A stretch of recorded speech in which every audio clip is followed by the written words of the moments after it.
Part 1 of Love and Friendship. Love and Friendship by Jane Austen. To Madame la Comtesse de Feuillide, this novel is inscribed by her obliged humble servant the author. Deceived in friendship and betrayed in love. Letter the First, from Isabel to Laura. How often, in answer to my repeated entreaties that you would give my daughter a regular detail of the misfortunes and adventures of your life, have you said, "No, my friend, never will I comply with your request, till I may be no longer in danger of again experiencing such dreadful ones." Surely that time is now at hand. You are this day 55. If a woman may ever be said to be in safety from the determined perseverance of disagreeable lovers, and the cruel persecutions of obstinate fathers, surely it must be at such a time of life. Isabel. Letter Second, Laura to Isabel. Although I cannot agree with you in supposing that I shall never again be exposed to misfortunes as unmerited as those I have already experienced, yet to avoid the imputation of obstinacy or ill nature, I will gratify the curiosity of your daughter, and may the fortitude with which I have suffered the many afflictions of my past life prove to her a useful lesson for the support of those which may befall her in her own. Laura. Letter Third, Laura to Marianne.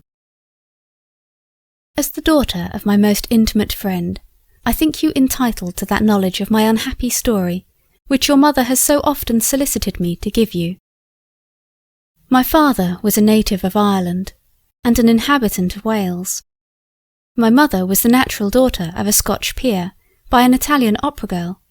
I was born in Spain, and received my education at a convent in France. When I had reached my 18th year, I was recalled by my parents to my paternal roof in Wales. Our mansion was situated in one of the most romantic parts of the Vale of Usk. Though my charms are now considerably softened and somewhat impaired by the misfortunes I have undergone, I was once beautiful. But lovely as I was, the graces of my person were the least of my perfections. Of every accomplishment accustomary to my sex, I was mistress.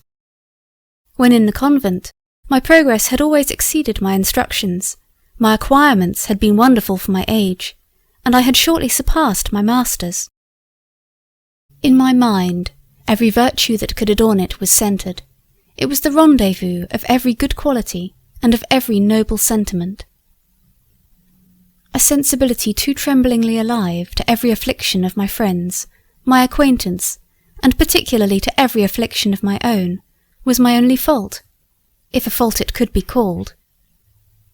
Alas, how altered now!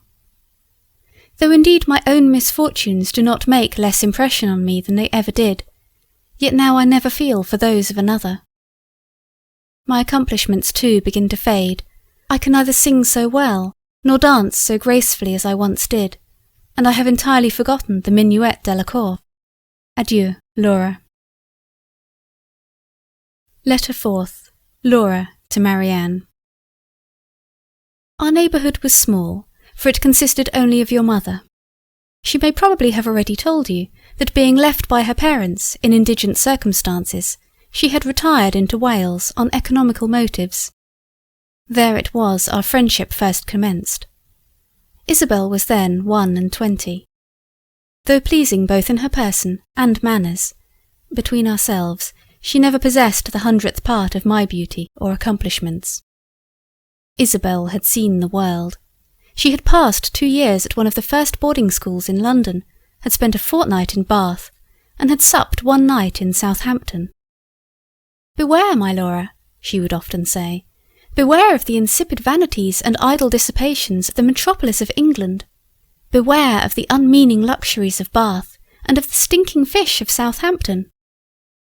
"Alas," exclaimed I, "how am I to avoid those evils I shall never be exposed to? What probability is there of my ever tasting the dissipations of London, the luxuries of Bath, or the stinking fish of Southampton? Ay, who am doomed to waste my days of youth and beauty in a humble cottage in the Vale of Usk. Ah, little did I then think I was ordained so soon to quit that humble cottage for the deceitful pleasures of the world. Adieu, Laura.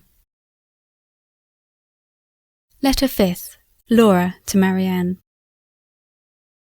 One evening in December, as my father, my mother, and myself were arranged in social converse round our fireside, we were on a sudden greatly astonished by hearing a violent knocking on the outward door of our rustic cot. My father started.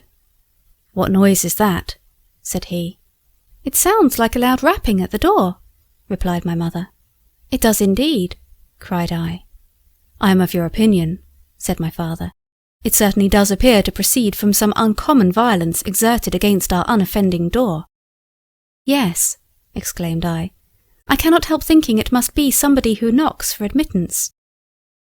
"That is another point," replied he. "We must not pretend to determine on what motive the person may knock, though that someone does rap at the door, I am partly convinced." Here a second tremendous rap interrupted my father in his speech, and somewhat alarmed my mother and me. "Had we better not go and see who it is?" said she. "The servants are out." "I think we had," replied I. "Certainly," added my father, "by all means." "Shall we go now?" said my mother. "The sooner the better," answered he. "Oh, let no time be lost," cried I. A third, more violent rap than ever again assaulted our ears. "I am certain there is somebody knocking at the door," said my mother. "I think there must," replied my father. "I fancy the servants are returned," said I. "I think I hear Mary going to the door." "I'm glad of it," cried my father, "for I long to know who it is." I was right in my conjecture, for Mary instantly entering the room informed us that a young gentleman and his servant were at the door, who had lost their way, were very cold, and begged leave to warm themselves by our fire. "Won't you admit them?" said I. "You have no objection, my dear?" said my father. "None in the world," replied my mother. Mary, without waiting for any further commands, immediately left the room and quickly returned, introducing the most beauteous and amiable youth I had ever beheld. The servant she kept to herself. My natural sensibility had already been greatly affected by the sufferings of the unfortunate stranger, and no sooner did I first behold him than I felt that on him the happiness or misery of my future life must depend. Adieu, Laura. Letter 6th. Laura to Marianne. The noble youth informed us that his name was Lindsay. For particular reasons, however, I shall conceal it under that of Talbot. He told us that he was the son of an English baronet, that his mother had been for many years no more, and that he had a sister of the middle size. "My father," he continued, "is a mean and mercenary wretch. It is only to such particular friends as this dear party that I would thus betray his failings. Your virtues, my amiable Polydore," addressing himself to my father, "yours, dear Claudia, and yours, my charming Laura, call on me to repose in you my confidence." We bowed. My father, seduced by the false glare of fortune and the deluding pomp of title, insisted on my giving my hand to Lady Dorothea. "No, never," exclaimed I. "Lady Dorothea is lovely and engaging. I prefer no woman to her. But no, sir, that I scorn to marry her in compliance with your wishes. No, never shall it be said that I obliged my father." We all admired the noble manliness of his reply. He continued. Sir Edward was surprised. He had perhaps little expected to meet with so spirited an opposition to his will.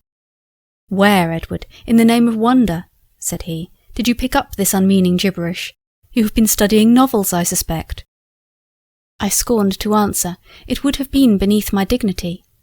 I mounted my horse, and followed by my faithful William, set forth for my aunt's. My father's house is situated in Bedfordshire, my aunt's in Middlesex, and though I flatter myself with being a tolerable proficient in geography, I know not how it happened, but I found myself entering this beautiful vale, which I find is in South Wales, when I had expected to have reached my aunt's. After having wandered some time on the banks of the Usk, without knowing which way to go, I began to lament my cruel destiny in the bitterest and most pathetic manner. It was now perfectly dark. Not a single star was there to direct my steps, and I know not what might have befallen me had I not, at length, discerned through the solemn gloom that surrounded me a distant light, which, as I approached it, I discovered to be the cheerful blaze of your fire. Impelled by the combination of misfortunes under which I laboured, namely fear, cold, and hunger, I hesitated not to ask admittance, which at length I have gained. And now, my adorable Laura, continued he, taking my hand, when may I hope to receive that reward of all the painful sufferings I have undergone during the course of my attachment to you, to which I have ever aspired? Oh, when will you reward me with yourself? This instant, dear and amiable Edward, replied I. We were immediately united by my father, who, though he had never taken orders, had been bred to the church. Adieu, Laura. Letter 7th, Laura to Marianne. We remained but a few days after our marriage in the Vale of Usk. After taking an affecting farewell of my father, my mother, and my Isabel, I accompanied Edward to his aunt's in Middlesex. Philippa received us both with every expression of affectionate love. My arrival was indeed a most agreeable surprise to her, as she had not only been totally ignorant of my marriage with her nephew, but had never even had the slightest idea of there being such a person in the world. Augusta, the sister of Edward, was on a visit to her when we arrived. I found her exactly what her brother had described her to be, of the middle size. She received me with equal surprise, though not with equal cordiality, as Philippa. There was a disagreeable coldness and forbidding reserve in her reception of me, which was equally distressing and unexpected. None of that interesting sensibility or amiable sympathy in her manners and address to me when we first met, which should have distinguished our introduction to each other. Her language was neither warm nor affectionate. Her expressions of regard were neither animated nor cordial. Her arms were not opened to receive me to her heart, though my own were extended to press her to mine. A short conversation between Augusta and her brother, which I accidentally overheard, increased my dislike to her, and convinced me that her heart was no more formed for the soft ties of love than for the endearing intercourse of friendship. But do you think that my father will ever be reconciled to this imprudent connection? Said Augusta. Augusta, replied the noble youth, I thought you had a better opinion of me than to imagine I would so abjectly degrade myself as to consider my father's concurrence in any of my affairs, either of consequence or concern to me. Tell me, Augusta, with sincerity, did you ever know me to consult his inclinations, or follow his advice in the least trifling particular, since the age of 15?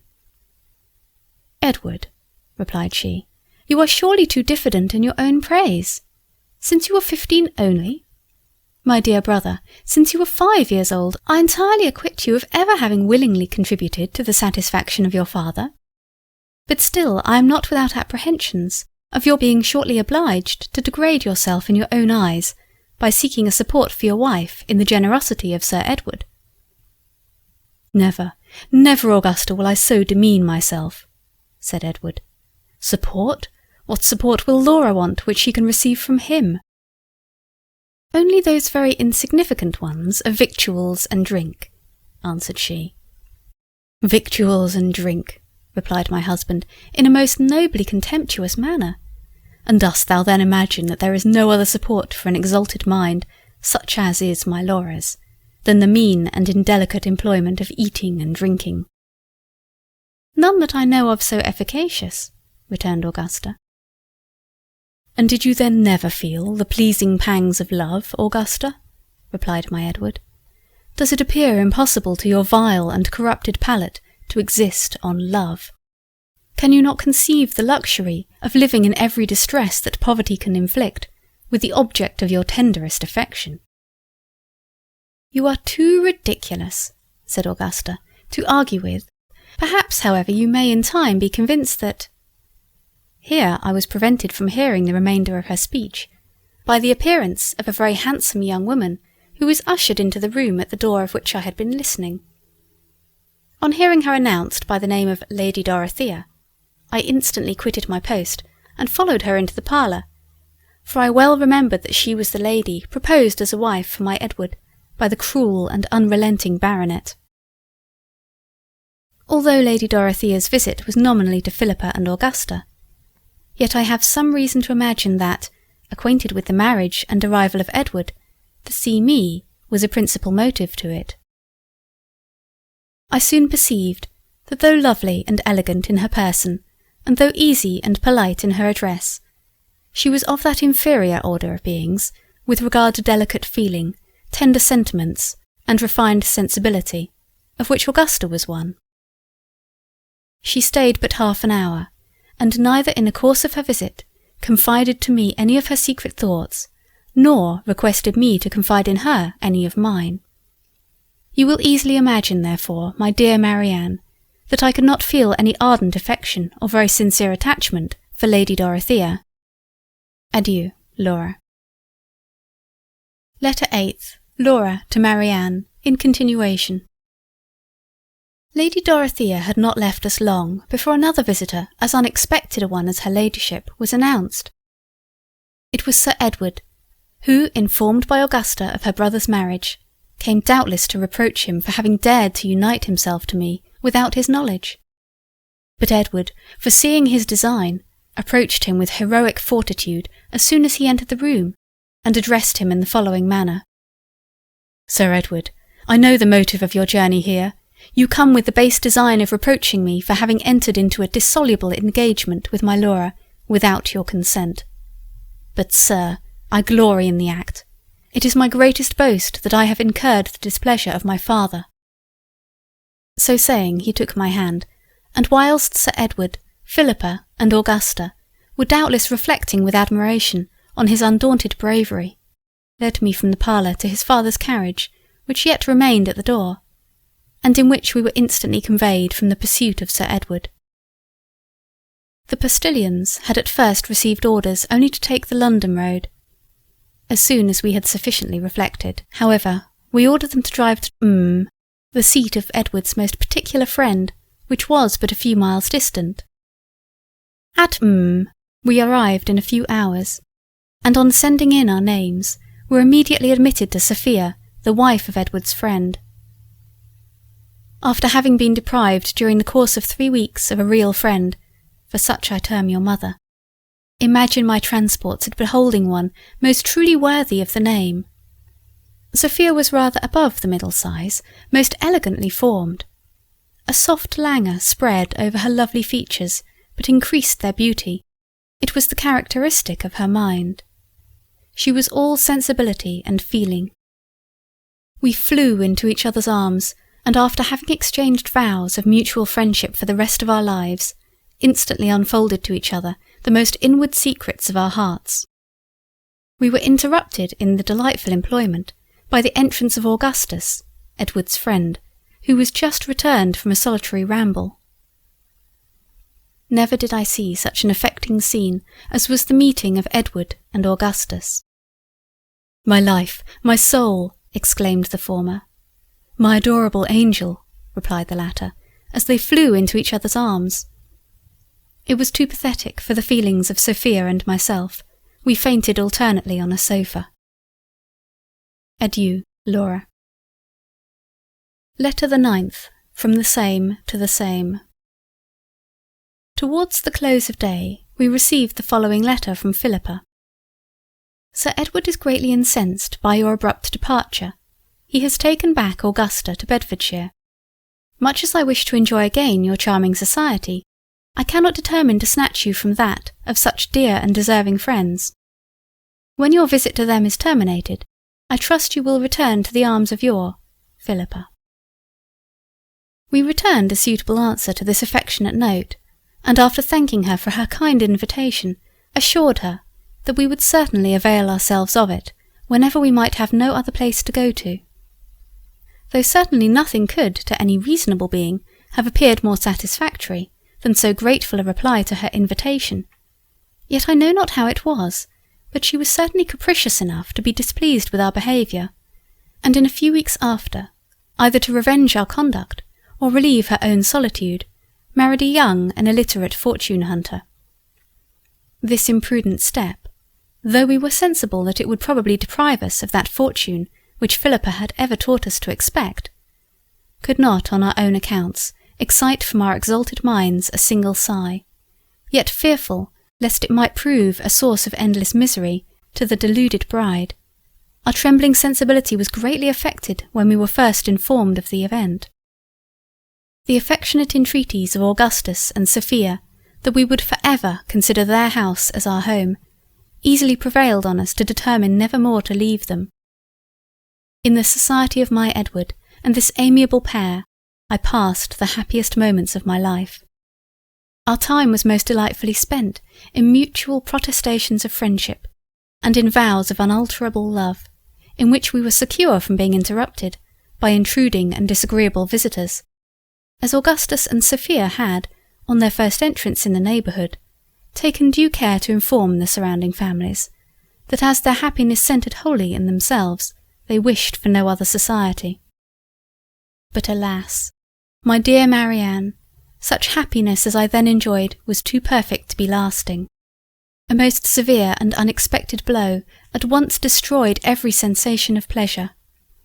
Convinced as you must be from what I have already told you concerning Augustus and Sophia, that there never were a happier couple, I need not, I imagine, inform you that their union had been contrary to the inclinations of their cruel and mercenary parents, who had vainly endeavoured, with obstinate perseverance, to force them into a marriage with those whom they had ever abhorred. But with a heroic fortitude worthy to be related and admired, they had both constantly refused to submit to such despotic power. After having so nobly disentangled themselves from the shackles of parental authority by a clandestine marriage, they were determined never to forfeit the good opinion they had gained in the world, in so doing, by accepting any proposals of reconciliation that might be offered them by their fathers. To this further trial of their noble independence, however, they were never exposed. They had been married but a few months when our visit to them commenced, during which time they had been amply supported by a considerable sum of money, which Augustus had gracefully purloined from his unworthy father's escritoire a few days before his union with Sophia. By our arrival, their expenses were considerably increased, though their means for supplying them were then nearly exhausted. But they, exalted creatures, scorned to reflect a moment on their pecuniary distresses, and would have blushed at the idea of paying their debts. Alas, what was their reward for such disinterested behaviour? The beautiful Augustus was arrested, and we were all undone. Such perfidious treachery in the merciless perpetrators of the deed will shock your gentle nature, dearest Marianne, as much as it then affected the delicate sensibility of Edward, Sophia, your Laura, and of Augustus himself. To complete such unparalleled barbarity, we were informed that an execution in the house would shortly take place. Ah, what could we do but what we did? We sighed and fainted on the sofa.